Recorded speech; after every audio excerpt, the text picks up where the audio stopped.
isaatiin si'is sanis guddisuu barbaadu tokko namni mataa gadidha jechuudha. Maaliif akka ta'e bichaa hin beeku. Nuti san arrabaan isinii deebisuu hin barbaadu. Namas arrabsuu hin barbaadu. Kanuma nama arrabsu sanu haga wallaala kiyyaatiin osoo waan irraa fudhatan ta'e wanta gaggaarii tokko jedheeni osoo waan danda'e ani fakkeenyaaf jecha gaarii afaan isaan kaa'u taate wallaahi akka waan gaarii dubbataniif akka waan gaarii barreessan barbaada. Akka kaleessaa kana yaa rabbii hiyyaa. Sila Aashaan daa'imti kinootu daa'ima qabaa jirti Fooziyaan jechuudha. Yeroo sanitti yookaan Aashaan daa'imtummaan isii sun akka viidiyootti bahee mul'atu hin barbaadu ta'uu dhaba. Yookaan immoo Fooziyaan maan uummata kana yookaan uummata illee haa ta'u yaa obboleeyyan kiyya yookaan mucattiin tun barfira isaaniif haa ta'uu dandeetti. Wallaahi ani na dhibee jechuudha. Akka isin itti yaaddan saalfatti jechuudha. Yoo ati nyaatti maaliif si wajji hin nyaanne? Yommuu yoo ati bakka deemte maaliif of jalaan hin deemne? Yaa Allah hin beeku wallaahi obboleettiin irraallee jajjaba. Kanatti kana wallaalummaa kiyya isinitti himee ka'ee jechuudha. Hadiisa takkitti man kaana yu'min namni isinirraa guyyaa آخراتي أمانة جرى الرسول ربي صلى الله عليه وسلم من كان يؤمن بالله واليوم الآخر فليقل خيرا إلى كوسا كيسا نا إرجي يوكا شير ناغو يوكا نمتهن إرجو أنجرو مي آشا نمني تقول كوسا نا إرجي جنان والله لا كوسا في أتجلت إرجي تيجو وددت يا مي ولي فتانو وأنا ما ولدتانو يا ربي نوبو سبلا ولا منو أتنو الراكب بسم الله الحمد لله السلام عليكم ورحمة الله وبركاته كبجمتوتا في جلة تمتوتا هردفتوتا كيا بقرب بدراتي ساعتي كناني سنجي إقاب بليان كيا هر باي اللي تروهم بربادو وان قبابدو تكدو بديبو بربادا جتولا أنا كيات جتولا كارورا قبا وان غرغرا اللي دبتو هم بربادو وان توتا غرغرا إرى اللي دبتا اللي هنتوري dubbatu sin barbaanne jechuudha. Garuu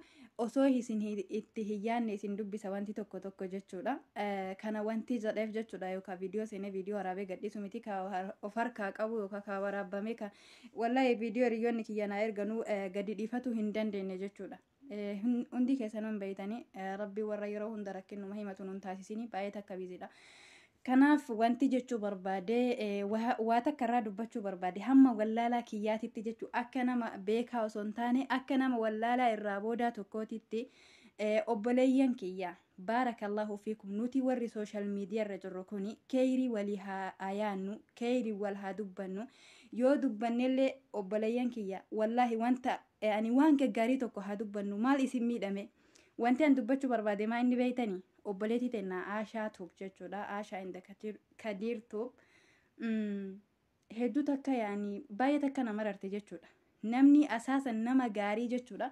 Nama gaarii wanti marrinuu isatti gufata jechuudha. Fakkeenyaaf namoota tokko namoota gugurdaa namoota bakka namaa hin qabne namni waan isaanii dubbatu hin jiru haa tolchullee haa balleessullee garuu namoota reef lafaa ol ka'an namoota kanaafillee keerii yaadu saniifillee keerii yaadu namoota nama hundaa wajjin cinqamuu namoota hamma dandeettii isaatiin si'is sanis guddisuu barbaadu tokko namni mataa gadidha jechuudha. Maaliif akka ta'e bichaa hin beeku.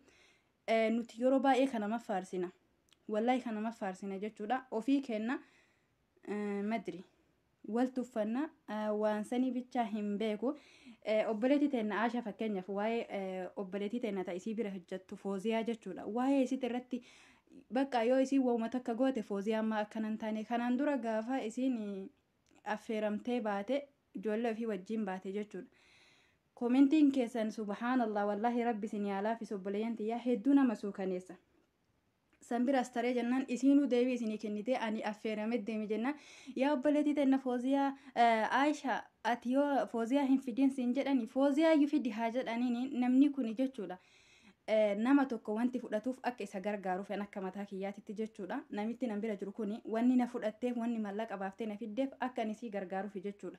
Anis hojjettuu haana kabajanillee haana tuffatanillee hojjettuu ta'uu kiyya hin beeka gafedhe yoosoo na kabajanii. San bira tare biyya keenyatti obboleeyyan kiyya yookaan warroonni akkana jettan kuni tarii biyyarraa turuu dandeettan. Awwaa isiniin jedhuun barbaadu asaasan arraba keessan arrabaan isinii deebisuu hin barbaadu. Namas arrabsuu hin barbaadu. Kanuma nama arrabsu sanu haga wallaala kiyyaatiin osoo waan narraa fudhatan ta'e wanta gaggaarii tokko jedheeni osoo waan danda'e ani fakkeenyaaf jecha gaarii afaan isaan kaa'u taate wallaahi akka waan gaarii dubbataniif akka waan gaarii barreessan barbaada.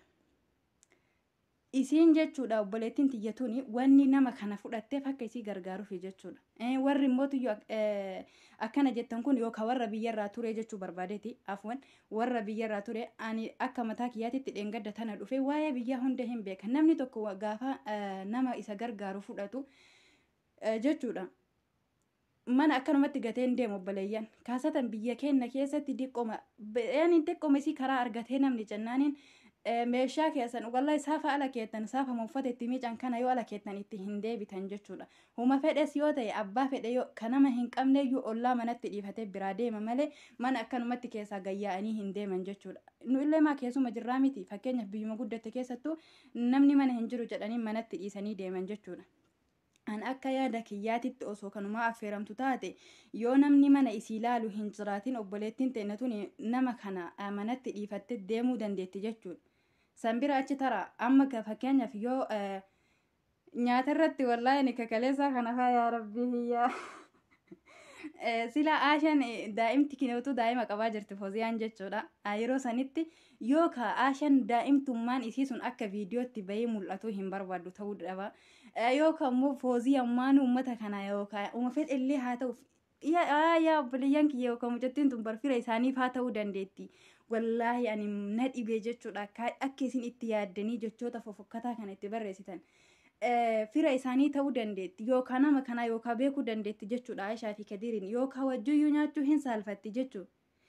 Yoo ati nyaatti maaliif si wajji hin nyaanne yommuu yoo ati bakka deemte maaliif of jalaan hin deemne yaa Allah nin beeku wallahi obboleeyyan kiyya amma isiniin kun namuma akkanatti jechuudha. Warroonni amma akkanatti namarra haasa'u kun osoo nama isin gargaaru qabaattan yookaan bar biyya keenya sanitti nama hedduutu hojjechuu qaba garuu as baasanii sooshaal miidiyaatti mul'isuu miti akka namaatittuu hin laalan yookaan jechuudha. Garuu isiin kabajamtee jechuudha sanbira tartee chaayinaa labantee fi akka obboleettii akka ilmi ofiititti isii ilaaltee kabajjee wallahi waa hunda yaani maashaallah sooshaal miidiyaa irratti arginu tana caalaa yookaan ofii isii biratti sandaran kabajaa fi ulfinna qabaachuu dandeetti jechuudha. Ani maaliif akka isin akkanatti obboleettii ta'e tana suukaneessitan bicha wallahi natti ulfaate jechuudha. Adaraa obboleeyyan kiyya rabbi sodaadha. Rabbii keessan ofirratti sodaadha baarakallahu fiikum. Maaliif fakkeenyaaf amma ani hedduu takka irratti siyaalaa ture jechuudha. Anaa fi Aashan hiriyyaadha hin beektan hundi keessanuu jechuudha. Garuu wuma kana sila Aashan anaan kanan dura jechuudha yoo ani waa tokko laaleetiin hirrifadhu jecha namaatiif of duuba hin deebi'ini hamileen sin cabinnaan jettee na jajjabeessi turte. Akkamitti dhageettee mucattii tana galchuuf deemtu ka jedhu hedduu na rifachiise wallahi ani asaasan irra deddeebitee Aashan viidiyoo gadhiiste jennaaniin viidiyoon bahee dubbadhe jechuudha. Sila keessanitti bilbilee lakki Aashaa yaa'anii waan akkana kanan jedhe garuu wajjin haasa'uu carraan arganne jechuudha. Yeroo ani irra jirutti isin irra hin jirtu anillee baay'ee takka biisidha. Yoo viidiyoo kalee gadhiise ilaaltan ta'e ofii kiyyaayyuu kan gale har'a jechuudha. Deemee alhamdulillah umraa godhee deebi'aa jira jechuudha. Kanaaf obboleeyyan kiyyaa rabbiin dalagaa gaggaarii nurraa haa qeebalu jecha wanti ani jechuu barbaade rabbii keessan sodaadha. Koomintii san jalatti ani garuu kan maqaan barraa'ee kan laale jechuudha. Hundi keessan warra waa jedhaa jirtan ijoollee muslimaati. Wallahi ijoollee muslimaati. Ijoollee kiristaanaan agarre garuu Aashaa muslima qofa hordofa jechuu osoo hin taane ijoollee muslimaatti waa jedha. Obboleeyyan kiyya ka haraama fi halaalatti illee jarjaru numa kun halaala kun haraama ka jedhuu fi jarjarullee numa jechuudha. Garuu isin wallahi ani hin beeku jechuudha. Rasuulli rabbi sallallahu alaihi wasallam akka isin yookaan daawwaa nutti godhuu dhufte naan jettanis nin beeka. An garuu nama wallaala nama isin hin geenne warroota waa jedhu warroota jechaan nama suukaneessu kana akka hin geenne isinitti hima jechuudha. Isintu narra beekodha isintu narrallee jajjaba. Kanatti kana wallaalummaa kiyya isinitti himee ka'ee jechuudha. Hadiisa takkitti man kaana yu'min namni isinirraa guyyaa آكراتي أمانة جرى الرسول ربي صلى الله عليه وسلم من كان يؤمن بالله واليوم الآخر فليقل خيرا أو ليصمت نمني يو ربي في قياك إياماتي أمانة جتشورا يو دبتي وان كيري هدبت يو كاني هجلس وانتي أندورا إسن إسلاما إسن إنجدامتي نام إسلام جتشو نم ربي في قياك آكراتي أمانة جتشورا نمني إسن الرا ربي في قياك آكراتي أمانة yoo dubbattan keerii dubbadha yookaan wallaa sorra dhiiftanii irra caala jechuudha. Tayyib maaliif jennaanin waan tokko isinitti hin tolle miti dhiisa. Kalas dhiisa walla qalbii keessan keessatti jibba. Dhuftanii gaafammoo waan hin taane barreessitanii waan baqan nama jibbisiisa waan nama suukaneessa barreessitan hedduu nama hamilee nama cabsitan. Amma obboleeyyan keenya kun jechuudha. Wallaahi Aashan ani jecha isii ittiin ibsu hin qabu. Maaliifi anama akka mataa kiyyaatitti ijoollee hedduu koomentii jalatti lakkoofsa kan kee nuu erginaan jedhe. Qasaman billaa nama tokkoon ergine lakkoofsa kiyya jechuudha. Achi jalatti mee uu jedhaati koomentii abbaa feetanii jalatti barreessa. Mee lakkoofsa keessa naa ergii yookaan sheer naa godhi yookaan eenyumti hin ergu. Angaruu mee aasha namni tokko lakkoofsa naa ergi jennaan wallaahi lakkoofsa ofii achi jalatti ergite jechuudha. Ana lakkoofsa ofii naa ergitee jennaan achirraanin dubbise malee aashan nan beektu yookaan duraan wal beeyneeti mirti jechuudha. Subhanallah. Nama hedduu akkana gaarii bar waa biraati miti gaafuma isin nama tokko mee yoo kadhattan yaa obboleessa kee yookaan obboleettiiti yaa waan kana naa godhii tolee yoo isin jedhe isinillee godhu baatu hingaa jechuudha. Sanbira tartanii isin fakkeenyaaf amma warra koomentii jalatti barreessu kana aasha way gaarii yaadanii fi sharri yaadanii fi beeyti keeyrii yaadanii sharri isii yaadanii way beeyti kakaatee lakkoofsa isii jechuudha barreessitee itti kennitu. Dhufanii osoo waan fedhanii morraan jedhaniin yookaan bilbilaan waan fedhan jedhaniin waan namni waan fedhe jedhuu danda'a jechuudha. Garuu nama akkana nama gaarii jechuudha. Anama hedduu arga ofii kiyyallee hedduu dubbadhe yuutubarootuma gugurdaa ijoollee mateen ijoollee gugurtoo jechuudha. Sanbira tara ijoollee 2023 keessa jiranu waan feetan gaafadha nama mosaree waanatti dubbate yookaan waanatti barreesse isiniin jedhan. Garuu obboleettiin keenya kuni qasaman billa jecha keessan lafa hin buuftu jechuudha. Ana hedduu takka bakka akka ajaa'iba kanatti hin dinqisiifadha. Qasaman billaa maaliif jennaan mee akkuma mataa keessaniititti ijoollee isinumti jechuudha warroonni yuutuubara taatan kaasatan mee nama gaafattanii namni isin jalaa hin dinne lakkoofsa keessan naa ergi yookaan sheer naa godhi jettaniin isin jalaa hin dinne garuu isin hundaayyuu jatakkaan laalti jechuudha. Hamma dandeettii isiitiin nama kamiyyuu guddisuu barbaaddi waan dandeetten akkasuma fayyaalummaa yookaan nagayummaa isiititu mucattii tana as baasee nutti mul'isiise malee mana keessatti bara keessa ta'a yookaan daa'ima yeroo viidiyoo waraabu kanarra alaan bahi bakka feete jette akka feetetti waraabuu dandeetti jechuudha. Aashan hojjettuu qabdii hin qabdu wanti nu irraa beeynu hin jiru osoo isiin baaftee nutti mul'isuu baatte. Sanbira tartee akka maatiitti ilaaltee jechuudha. Wallahi silkii ofiit irratti chaanaa labantee fi guddisaa jirti jechuudha. Har'a kana malee bor waan biraa gootee gargaaruu dandeetti. Xayyib jecha keessan hamilee nama cabsan akka mataa kiyyaatitti hiriyaa qaba gaafa yuutuuba kana banadhu wajjin banne jechuudha. Ji'a tokkitti keessa banne garuu gaafa san isii yoo torban takka guyyaa 2-3 torbaanee miti guyyaa 2-3 osoo viidiyoo gadi hin dhiisin ture maaliif gadi hin dhiifne jettee hedduun akka kaasaa turte garuu jechi namaa isiisan jechuudha wallaahi isii anaayyuu jajjabeessaa turte san of duuba deebisee yookaan har'a moonitaayiziyyuu taate yookaan hin taane jechuudha jechi nama baqa nama suukaneessa sammuu nama hadocha waan hojjetan nama dagachiisa jechuudha. Kanaaf obboleeyyan kiyya dubbiin baay'atteef harritti hin fe'an jedhanii rabbii keessan ofirratti sodaadha rabbii keessan ofirratti sodaadhati. Jecha nama suukaneessa namaan hin jedhina nama hirrifachiisina amma jecha keessanii jecha yoo obboleettiin teenatuun fooziyaa kaatee galchite isin keeyrii hagam dalagattan mee rabbirraa maal argattan warra akka maatiitti wallaalu gargar yoo baaftanii isii guddataa jirtu daa'imatti tana gaafa isin jalqaba viidiyoo aashaan waraabdi jalqaba laala har'aa fi gafni sun tokko laa walla hedduu takka bakka nama firiidamii argatee jechuudha zanaa jedhee jiraataa jiru firii ta'ee jechuudha. Qanyee tokko malee tiraahaa ta'e alhamdulillah. Sanbira tara yookaan namni kun fira isiiti. Wallahi jecha keessantu addaan fageessaa jira jechuudha. Rabbii keessan ofirratti sodaadha bilayyan kiyya. Ani waa isinirra beekee yookaan wanta tokko isinitti himuuf osoo hin taane akkuma dura isiniin jedhe akka nama olaalaa tokkootitti dubbachuuf hin dhufe akka nama tokkootitti jechuudha. Aasha akka hiriyyaa teetitti yookaan akka hordoftuu tante jalqabaatitti jechuudha. Wanti ansi gaafadhu jaalalaa fi kabajaan jecha namaati jettee jechuudha. Jecha namaati bakkee kennitee obboleettii teenya tana ofirraa hin galchin. Waan duraan daran caalaa wajjin hojjedhu. Waan duraan daran caalaa karoorfatte waan hojjetaa jirtu san wajjin itti fufi malee jecha namaa dhageette. Obboleetti fakkeenyaaf koomentiin isaan barreessaa jiran ammallee yookaan waanuma hin taane jechuun riskiinsi harka hin jirtu harka rabbi jirti kunniin immoo mana warra kiyyaatu dhayxee haada laydu akka waan garagaraatu jira ati amma kana laaltee bakkee itti kennitee yoo jette poolis waan bira jedhuu danda'an asaasan nama gammachiisuu hin dandeettu garuu hin naasisin wallaa jara isaan gammachiisu jettee obboleettii wajji nyaattee wajji dhugde namni gaafa tokko wajji nyaatee wajji dhugee garaa wal nyaata. Obboleettii teenya tana adaraa rabbi ofirraa hin galchinsiin jechuu barbaadan akka kiyyatti si gaafadhee jira garuu keessanillee yoo carraa argadhee jedhe siin dubbachuu barbaada.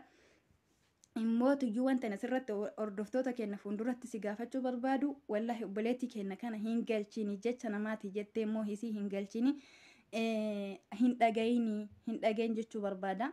Osoo ati akka kinniisatittis osoo daa'imeessite akka tiisisaatittis osoo balleessite. Namarraa iman hoffolle aga feetan waan gaarii dalaga akka kinnisaa daa'imeessa akka tiisisaa balleessa jecha namaatirraa eenyumtuu hin offollee jechuudha. Osoo anama fakkeenyaaf wallaa akka waa hedduu jedhamu hin beeka isin uffata namaa keessa galtan haasaya namaa keessa galtan karooraa kaayyoo namaa keessa baqa ma adrii walla. Yaani waa hunda keessa hin galina namni tokko afaan wal makee haasa'e afaan kana maaliif mee obboleeyyan kiyya nama biraatirra mee fakkeenya fudhadha. Barsamni biraa osoo waan fedha osoo waan badaayyuu ka gadhiisan ta'ate hamilee wal jajjabeessa jechuun nuti hoo maaliif akkas hin taane. Nuti hoo maaliif yeroo hunda kanuma namaa qofa haasofna maaliif nama gaarii tokko hin taane maaliif hin jajjabeessine bar aashan osoo fakkeenyaaf ka fooziyaan bar isinitti himachuu dandeetti chaanaala qabdi wallaa wayita aashan gadhiifte haa deebiteetu hayxu jechuudha. Yeroo ma isiin gabbaatetti mucattiin tun nama baratee osoo aasha yaani yooma ijoollee sooshaal miidiyaa kanatti iyyuu waa himachuu barbaadde akkana nagootee akkanatti baqa waan akkana jette daqiiqa lama gadhiiftee isii wayita dhufte hin hayxi garuummoo haalli kiyyaan kana keessa jirattee ol lakkoofsayyuu isinii kennuu hin dandeetti jechuudha. Garuu isiin aashan na miite isiniin hin jenne aashan na cinqite na dhiphiste isiniin hin jenne jechuudha. Bas namni ani maaliif akka ta'e hin beeku huma isan galchine keessa gala osoo haga san keerii dubbachuun isin laafe amma osoo waan keerii tokko yookaan bakka keerii tokko wajji deemanii koomentiin haga amma ka baay'atu kanan baay'atu yookaan viiyuuleen haga amma baay'atu kanan baay'atu. Laakiin immoo waan sharriitiif maa jarjarra maa haftu walitti jarjarra obboleeyyan kiyya. Tiisifni jechuudha ani tiisisa jedhee isin arrabsuu hin barbaadu nuti akka tiisisaa maaliif madaa walii soyna. Yookaan hanqinna wayii osoo jismiin keessan kun bakki 99 fayyaa tahee bakki takkittiin qaama keessanirraa bakkumti takka jechuudha. Madaa qabaate bakka fayyaa sanirra hin ta'u bakka madaa san dhaqee qoqqota jechuudha. Nu akkas ta'uu hin qabnu. Nu akkas ta'uu hin qabnu ilma namaati waan ta'eef nuti wal guuta nuti wal hir'isa waan ta'eef nuti wal gargaara wallaahi nuti immoo tuyyuu gargaarsallee walirraa kuta. Kanaaf wal gargaaruu qabna yaa obboleeyyan kiyya. Duniyaa tanarraayyuu haga jiraannu hin beeynu jechuudha. Warra kaleessa nu wajji sooshaal miidiyaa kana hojjetaa turan meeqa kamtu nu biraa tare har'umaa kalee maadheen gadda ka du'aa jiru kun barnu hi anaafsi illee rabbiin immoo sallaafinna fudhatee nu jaabeennaaf hin hambifne jechuudha. Haga jirru immoo waan gaarii haa dubbannu haga jirru wal haa jajjabeessinu yooma obboleettiin ta'e tun balleessite lakkoofsa isii maxxansa jirti kun dhaqaatii keessan jajjabeessa. Wallaahi dhaqaatii yaa obboleettii isiin nama isinii deebisu jechuudha. Nama yeroo ofii gubee waan isin jettaniin san yaa obboleettii tiyya kun sirraan eegamu waan isinitti fakkaate dhaqaa keessan jedhaanii gorsaanii jajjabeessaa yooma isiinuu ka miite garuu ani miidhama wahiituun agarre jechuudha. Wallaahi miidhama wahiituun agarre. Akkasii waan dubbadhe keessatti garuu obboleeyyan kiyya waan hin taane hin barreessinaa yooma isinitti hin tolle ofirraa dhiisaa bayaa jala ofirraa dhiisaa.